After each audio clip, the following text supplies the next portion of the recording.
Assalamualaikum warahmatullahi wabarakatuh. Bertemu lagi bersama saya Dian Desi Purnama, peserta Latsar CPNS Kabupaten 50 Kota, Angkatan 4, Golongan 3, Kelompok 1. Baiklah, pada pertemuan kali ini saya akan menyampaikan materi mengenai agenda 1, yaitu sikap dan perilaku bela negara dengan materi isu kontemporer. Isu kontemporer merupakan suatu kejadian yang sedang terjadi atau sedang berlangsung pada saat sekarang ini, serta juga dibahas di berbagai media. Materi yang pertama mengenai isu-isu strategis kontemporer di Indonesia. Di Indonesia sekarang ada beberapa isu yang lagi hangat-hangatnya dan sedang diperbincangkan. Yang pertama yaitu mengenai korupsi.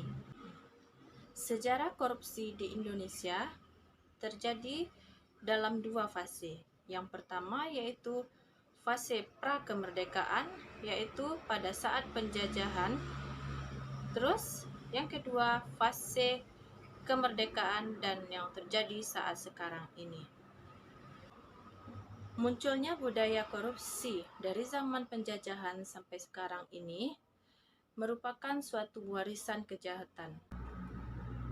Untuk itu, diperlukan penanganan yang komprehensif. Membangun sikap anti korupsi dapat dilakukan dengan cara yang pertama, kita bersikap jujur. Bersikap jujur dapat dilakukan dalam kehidupan sehari-hari. Yang kedua, kita dapat menghindari konflik baik antara teman, lingkungan, dan masyarakat. Cara yang ketiga yaitu menghindari perilaku yang merugikan banyak orang. Serta yang keempat, melaporkan jika kita menjadi korban perbuatan korupsi.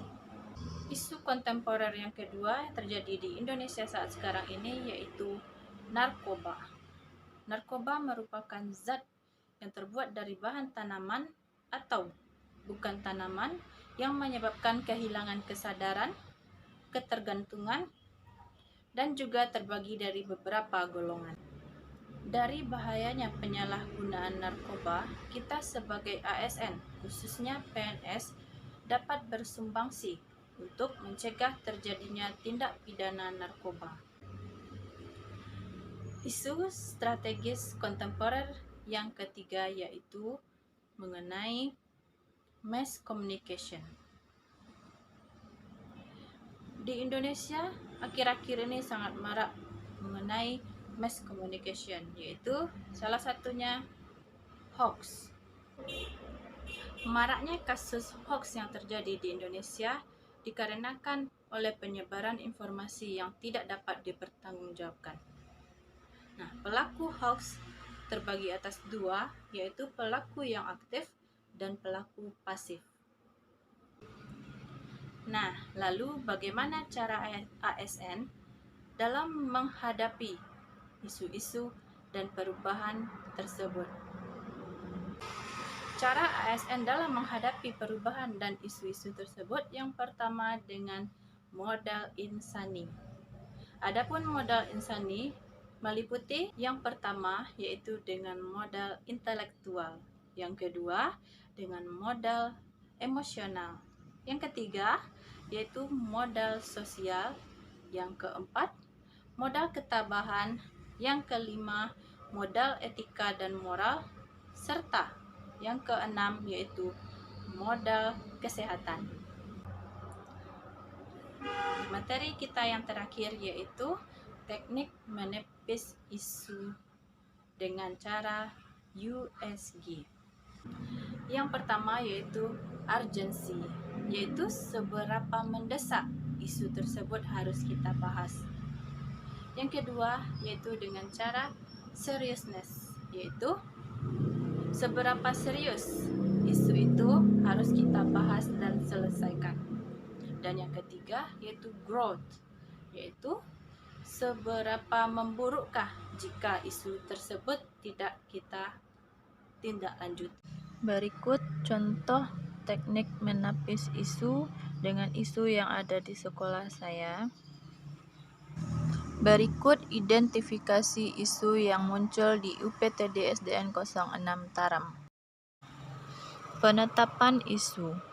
Masalah yang pertama, kita beri nilai urgensinya 4, sedangkan seriousness-nya 4 dan growth-nya 4, maka jumlahnya adalah 12. Untuk masalah yang kedua, yaitu kita beri nilai urgensinya 5, seriousness-nya 4, dan growth-nya 5, maka berjumlah 14. Untuk masalah yang ketiga, urgensinya 4, seriousness-nya 3, dan growth-nya 3, maka berjumlah 10. Untuk masalah yang keempat, urgensinya kita beri nilai 4, seriousness-nya 3, dan growth-nya 4, maka berjumlah 11. Berdasarkan hasil tabel tersebut, maka isu yang akan kita tindak lanjuti adalah kurangnya minat belajar siswa, pengaruh pembelajaran saat pandemi di UPTD SDN 06 Taram. Sekian materi hari ini. Saya ucapkan Assalamualaikum warahmatullahi wabarakatuh.